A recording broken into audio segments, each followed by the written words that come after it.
Kita tuh orang tua kan pengennya nuntut aja nih. Kamu tuh harus gini dong.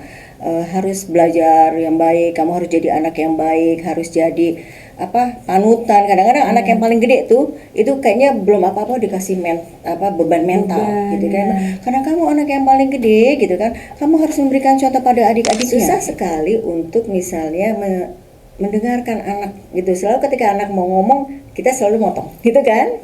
Ya udahlah, kamu pokoknya ikutin mama aja. Atau misalnya kamu tuh nggak tahu gitu, enggak, menurut mama kayak gini gitu. Jadi ketika baru memulai komunikasi itu kadang-kadang kita nih orang tua suka motong. Berarti kalau misalnya kita jadi orang tua itu harus tadi siap jadi orang tua kan. Mbak Kodar bilang kalau misalnya ideal itu sebelum jadi orang tua dia harus belajar dulu jadi orang tua. Sementara kan di kita banyak yang mau jadi orang tua, bahkan bukan mau jadi orang tua, mau menjadi pasangan aja kita tidak memiliki pengetahuan untuk menjadi pasangan atau menjadi orang tua.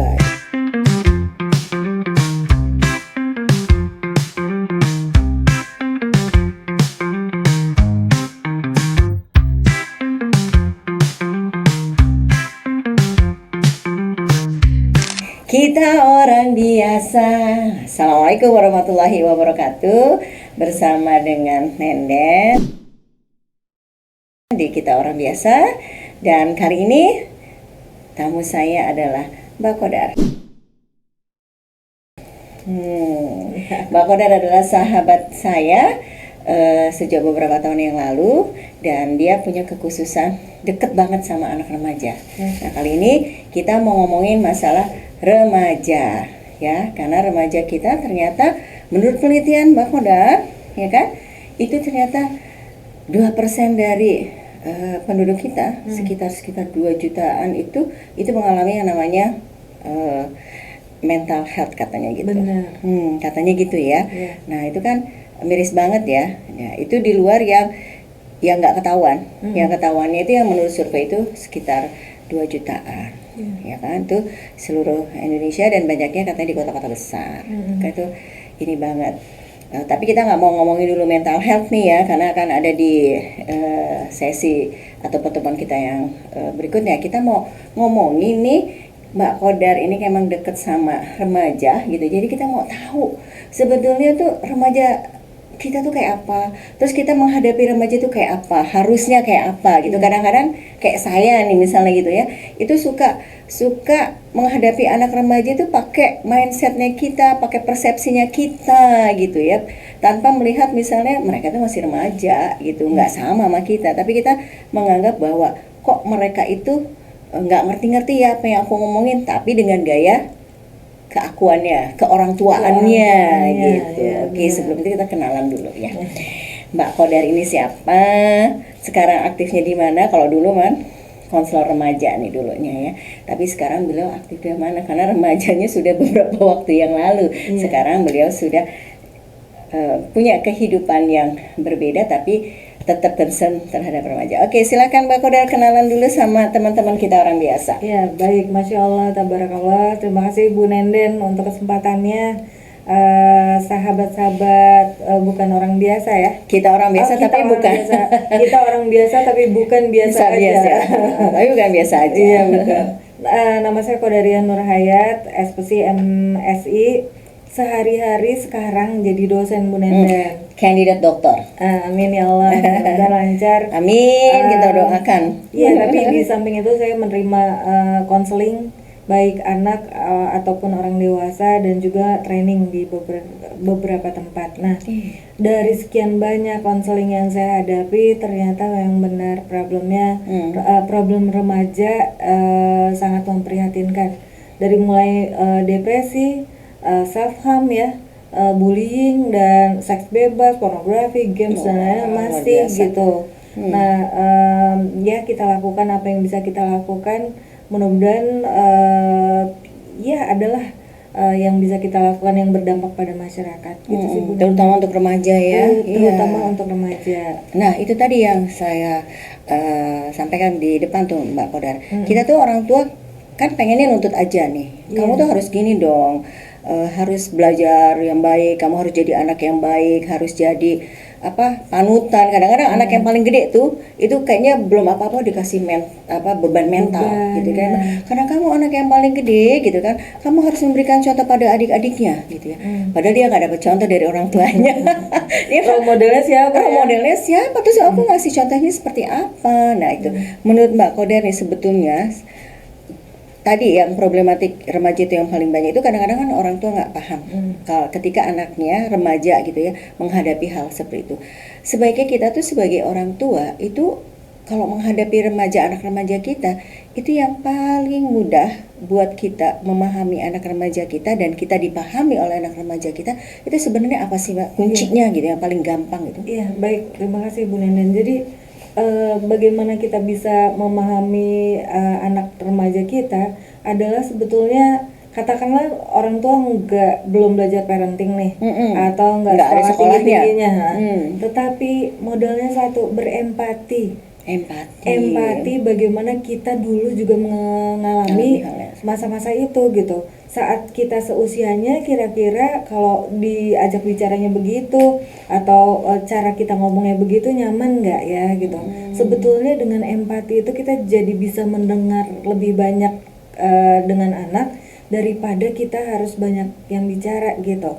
Kan 7 tahun pertama itu anak adalah ada yang mengatakan seperti prajurit ya, yang dikasih tahu ini boleh, ini nggak boleh gitu. Tapi 7 tahun kedua tuh sebagai teman remaja. Nah, baru 7 tahun ketiga adalah dia udah menjadi orang dewasa dan bisa jadi sahabat.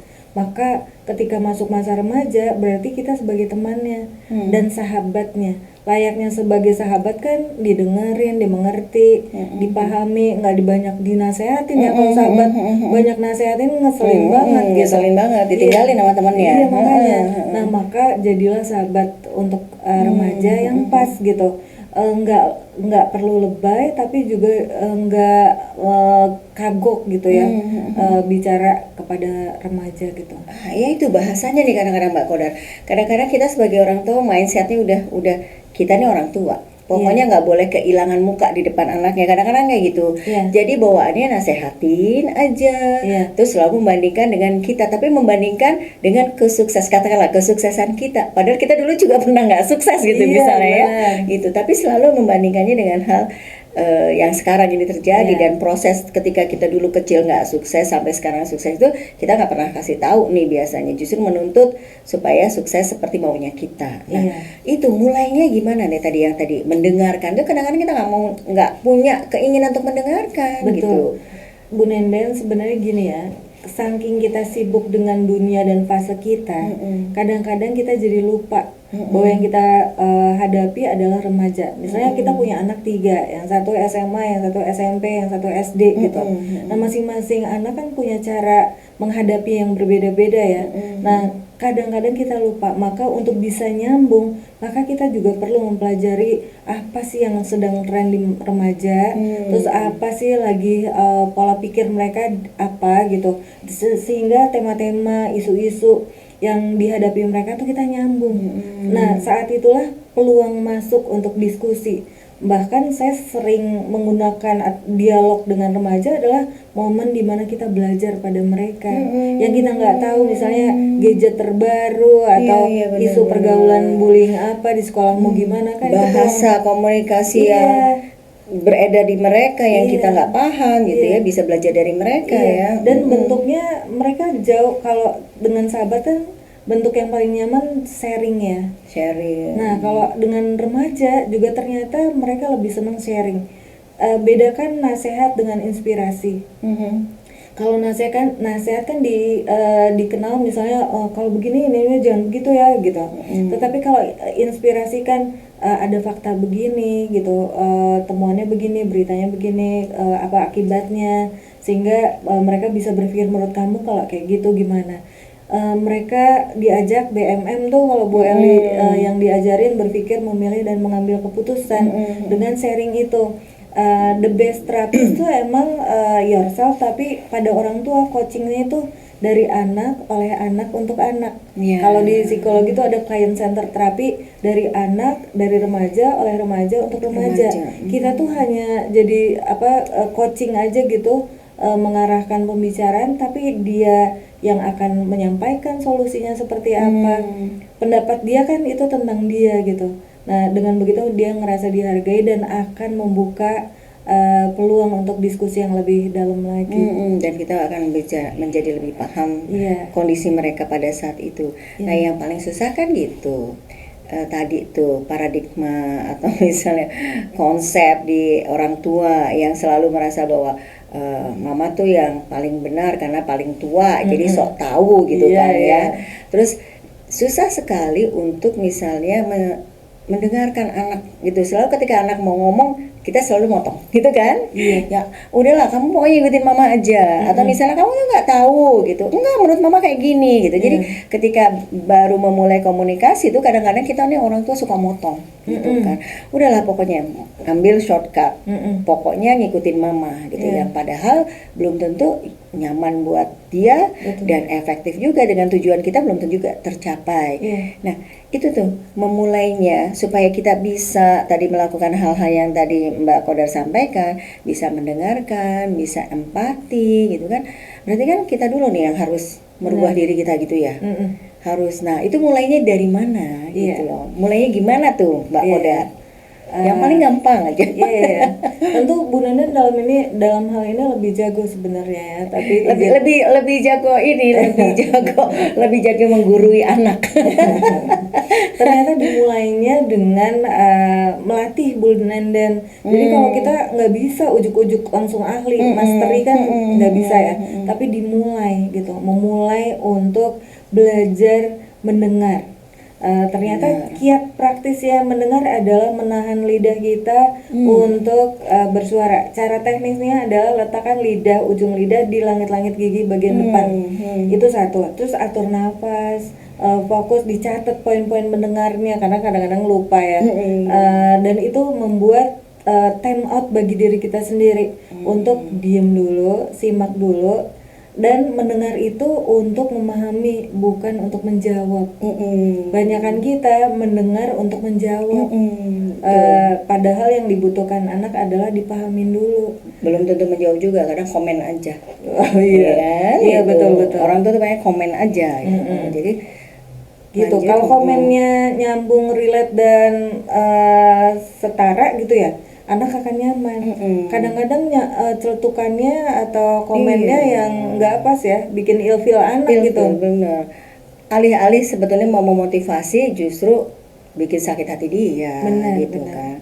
Jadi nggak sama tuh tadi, berarti nggak sejajar berarti kita nggak sefrekuensi ya. Penting banget ya berarti sefrekuensi.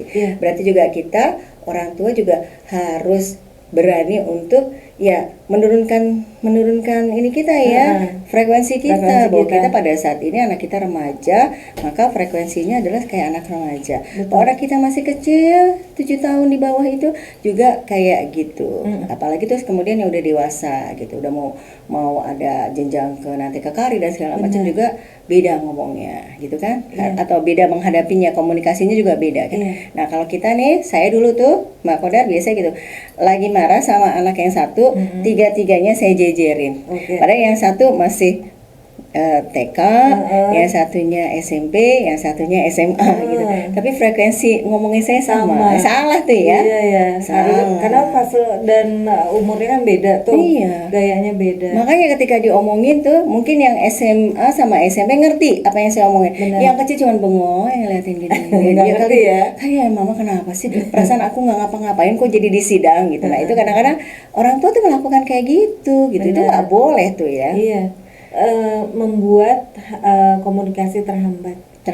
Jadi udah anak nggak mau ngomong lagi. Betul. Dan salah satunya lagi adalah kemampuan observasi sebenarnya Bu Nanda. Iya, tuh nggak punya tuh orang tua. Iya, jadi satu empati, dua nahan ya, dan yang ketiga adalah observasi sebenarnya.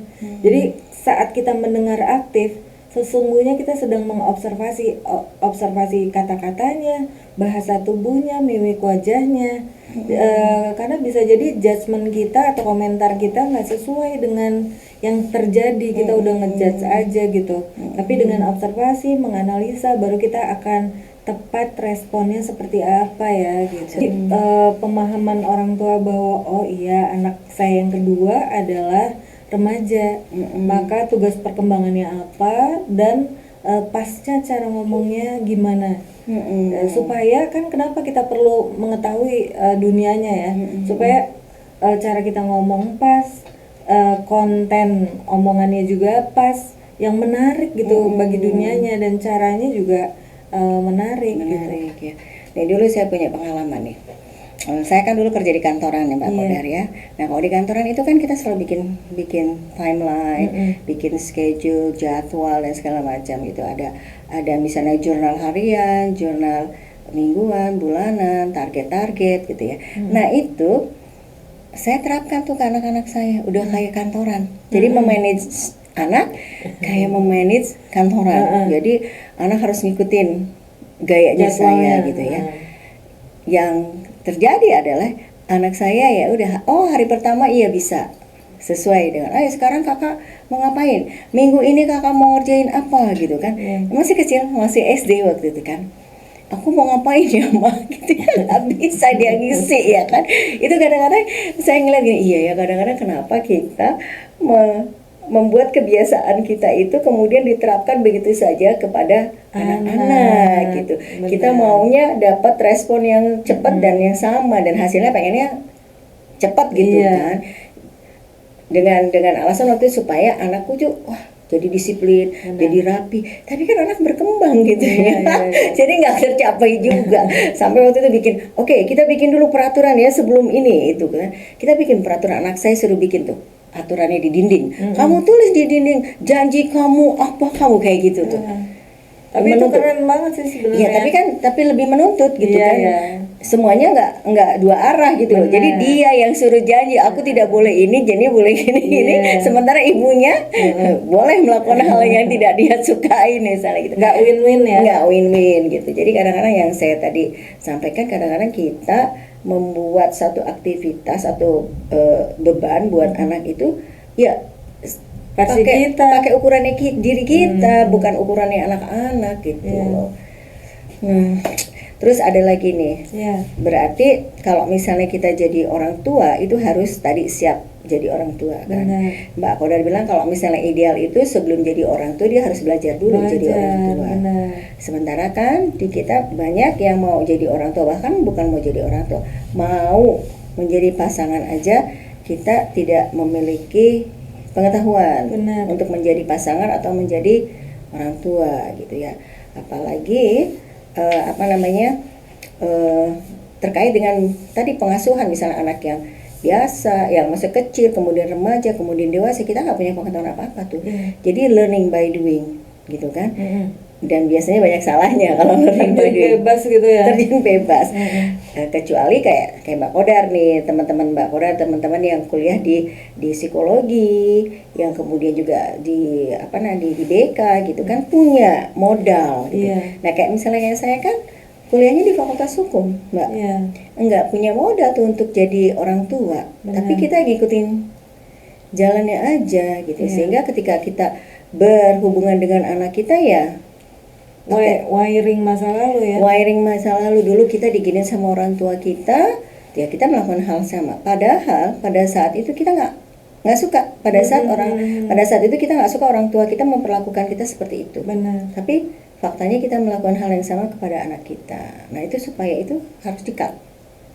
Supaya kita nggak melakukan lagi terhadap anak kita.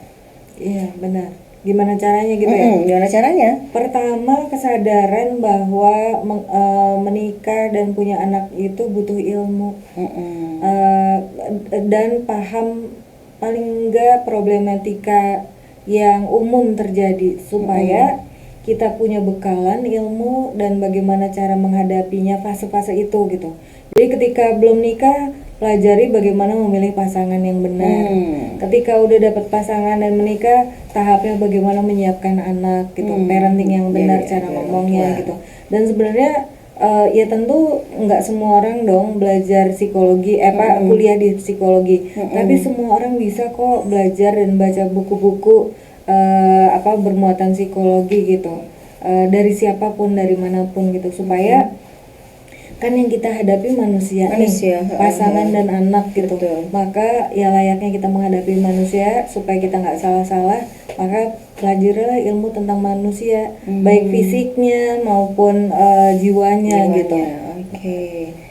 Ya harus banyak Dan mau nggak belajar. iya, mau belajar dan nggak berhenti belajar dari manapun. Iya, dan nggak boleh gengsi ya. Nggak boleh gengsi. Harus mengakui, mengakui dulu kekurangan kita sebagai orang tua ke anak-anak kita. Nah, balik lagi nih ke masa remaja. Masa remaja itu juga selain tadi gejolak, rebellion gitu kan. Nah, makanya sering banyak nih pada saat anak remaja orang tuh sering berbenturan nih, bawaannya berantem mulu gitu kan. Aku nggak suka kalau mama begini, aku enakan nginep di rumah sini karena di sana mamanya baik misalnya gitu ya. Kan anak bandingin ya mereka seperti itu. Nah, pada saat misalnya anak rebel itu juga sama ya. Sama ya, ada fasenya tuh. Iya, kita juga harus harus juga lebih banyak mendengarkan, nahan-nahan emosi gitu ya. Dan benar, tapi juga punya batasan. Jadi rebellion tuh ngebangkang ya, ngeyel gitu. Maka caranya adalah punya batasan. Makanya nggak cuma kasih sayang, tapi juga ada disiplin. Jadi anak mana yang boleh, mana yang enggak. Kalau rebelnya itu pada sesuatu yang emang harus dan diperjuangkan gitu, maka disupport. Tapi ketika rebelliannya itu di tema-tema yang enggak seharusnya, orang tua harus berkata tidak. Jadi tegas ya. Jadi karena supaya anak mengerti batasannya. Kalau enggak, saya banyak menerima keluhan para orang tua yang udah nyerah sama anak. Bu Kodar, saya nyerah deh sama anak saya, dibilangin apa udah nggak bisa. Nah, kalau orang tua udah nyerah terus gimana gitu? Kan bukan tugas guru juga gitu, mendidik anak cuma sebatas di sekolah, tapi di rumah kan orang tua. Maka caranya adalah punya batasan, disiplin dengan kasih sayang. Kasih sayang ketika perilaku anak benar, tapi disiplin mengatakan tidak dan punya batasan dan ada konsekuensi kalau melanggar. Maka anak juga perlu tahu, sehingga hidup tuh nggak cuma di rumah, di negara aja punya aturan nih. Kalau melanggar peraturan itu ada penjaranya gitu. Di keluarga ada konsekuensinya, ayah marah, ibu marah gitu. Atau ada sanksi tidak boleh melakukan ini ya sesuai dengan perilaku dia. Kesenangannya dibatasi gitu sebagai konsekuensi, nggak boleh main HP. Jadi ternyata makin kesini hukuman tuh kalau di sekolah dipanggil orang tua dulu takut ya. Sekarang enggak.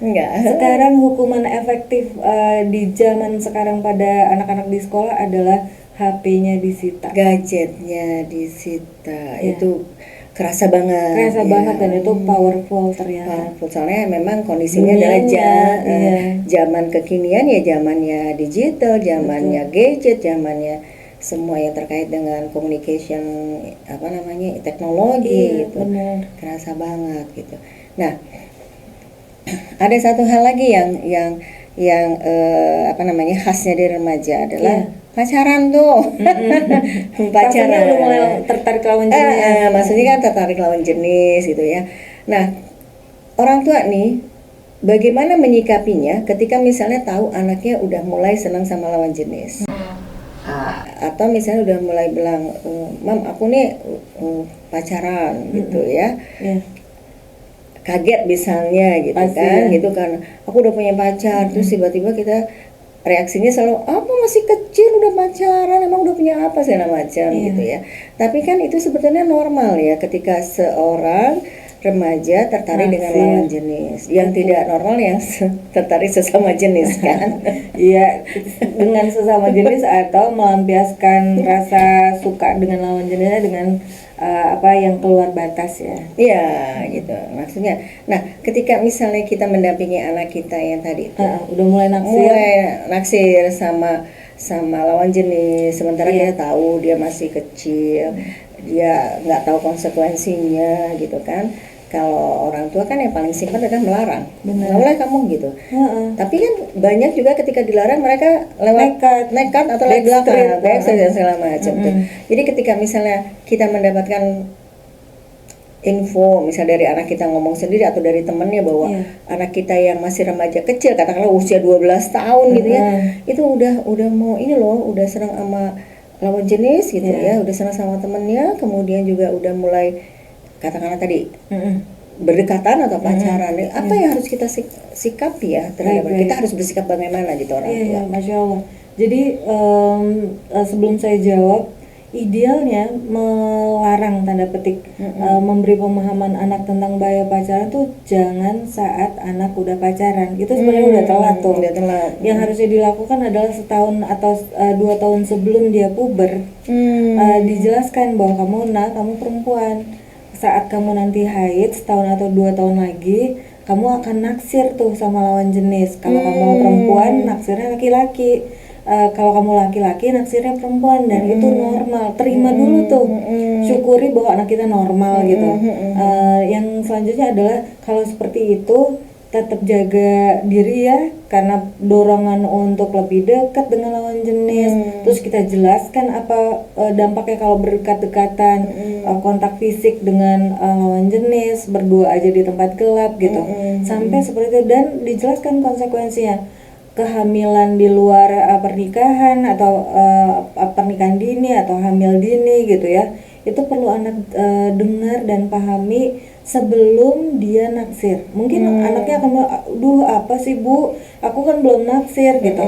Tapi itu preventif. Nah gimana tuh kalau udah kadung ternyata udah naksir?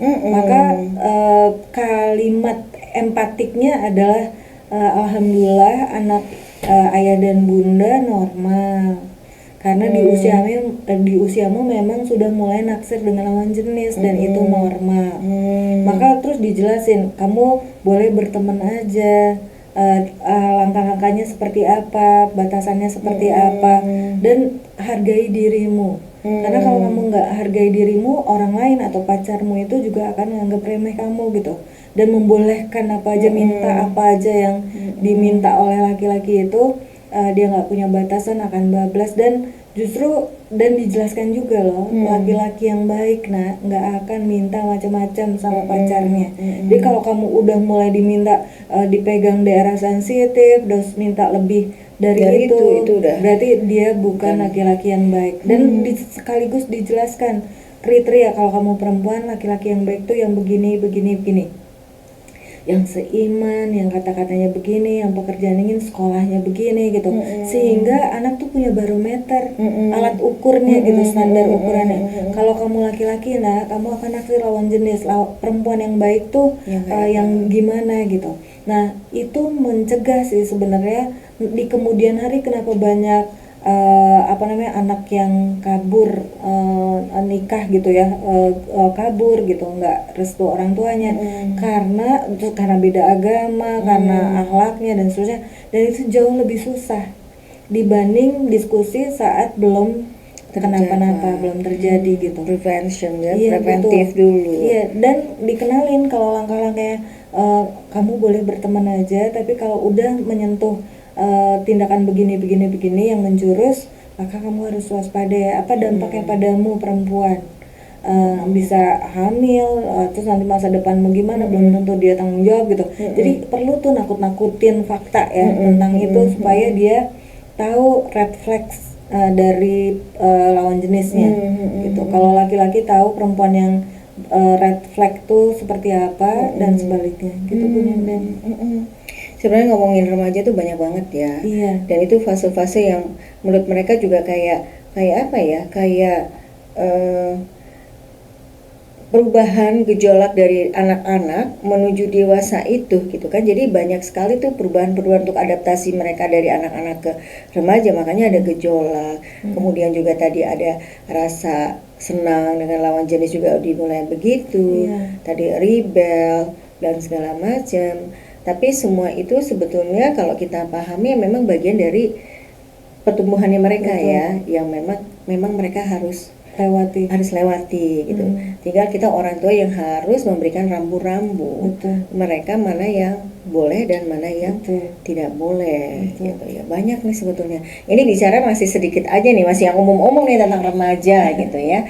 Karena nanti masih banyak lagi hal-hal lain yang akan kita bicarakan dengan Mbak Kodar terkait dengan dulu tuh Mbak Kodar mungkin melakukan survei, melakukan pendekatan dengan adik-adik remaja di sekolah-sekolah dan hasilnya sangat mencengangkan katanya.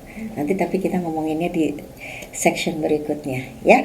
Kali ini kita kenalan dulu gimana itu remaja dan karakteristik remaja, kemudian apa yang khas dari remaja. Intinya adalah sebetulnya kita orang tua cukup bisa berempati, belajar berempati dan mampu dan mau sebetulnya untuk mendengarkan mereka. Nah, sebelum kita tutup Mbak Kodar mungkin ada pesan buat teman-teman bagaimana menghadapi remaja kita. Ya, Closingnya gitu ya. Terima kasih Bu Nandan. Jadi closingnya sahabatilah anak dan remaja kita, karena kalau bukan kita orang tuanya lalu siapa?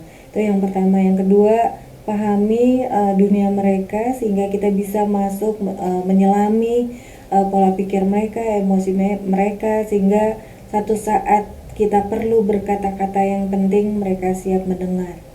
Mungkin itu. Terima kasih banyak Mbak Kodar udah sharing semua pengalamannya yang terkait dengan interaksi dengan remaja, dan mungkin nanti kedepannya kita juga banyak bicara mengenai remaja, hal-hal yang sangat detail terkait remaja, termasuk juga masalah sex education atau sexuality education tuh yang benar yang mana tuh? Sexuality education bukan sex education. Nah, nanti kita bicara di sesi berikutnya terkait dengan sexuality education, bagaimana kita sebagai orang tua memberikan pendidikan seksualitas kepada anak-anak kita. Semoga bermanfaat bincang-bincang ini.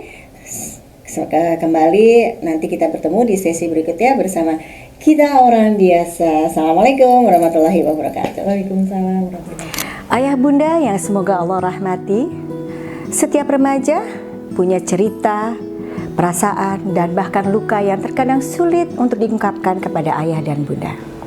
Kita Orang Biasa sebentar lagi akan meluncurkan aplikasi Peluk Diri yang akan menjadi teman curhat Ananda, kakak-kakak, dan adik-adik yang berusia di antara 13 sampai dengan 18 tahun. Insya Allah, kakak-kakak konselor muda teman sebaya Peluk Diri dari Kita Orang Biasa akan mendengarkan keluhan dan bersama-sama mencari solusi atas segala apa yang dihadapi oleh Ananda, kakak-kakak, dan adik-adik.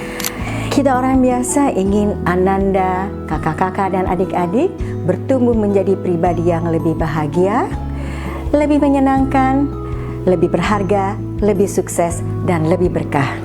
Mari sukses dan bermanfaat bersama Kita Orang Biasa.